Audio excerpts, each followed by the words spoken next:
Hello friends, आज आपण ऐकणार आहे कविता जी आहे मातीबद्दल. तर कवितेचं नाव आहे माती.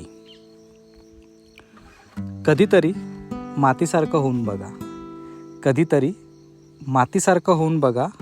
पावसाच्या थेंबांच्या स्पर्शाने या आसमंताला, या सृष्टीला सुगंधानं दरवळून टाका. असा सुगंध जो अगदी खरा. कधीतरी मातीसारखं होऊन बघा. कधीतरी मातीसारखं होऊन बघा. निर्जीव बीजाला जिवंत करून त्याचा वृक्ष बनवून टाका. निर्जीव बीजाला जिवंत करून त्याचा वृक्ष बनवून टाका. मोठं करताना द्या सगळं जे हवं त्याला. मोठं करताना द्या सगळं जे हवं त्याला. नुसत्या असण्याने द्या असे बळ की उभे राहता येईल त्याला. नुसत्या असण्याने द्या असे बळ की उभं राहता येईल त्याला. कधीतरी मातीसारखं होऊन बघा.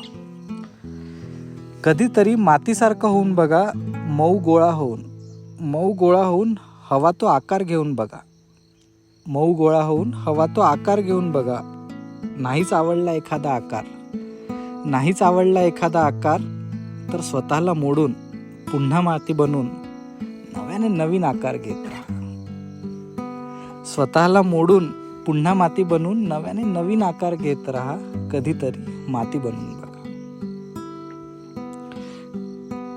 कधीतरी मातीसारखं होऊन बघा.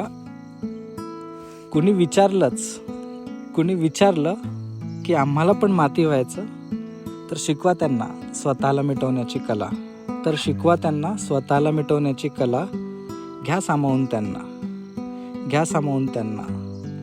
सांगा त्यांना ही माती नाही तर ही आहे परमात्म्याची निर्मिती. ही माती नाही, ही आहे परमात्म्याची निर्मिती. कधीतरी मातीसारखं होऊन बघा. थँक्यू.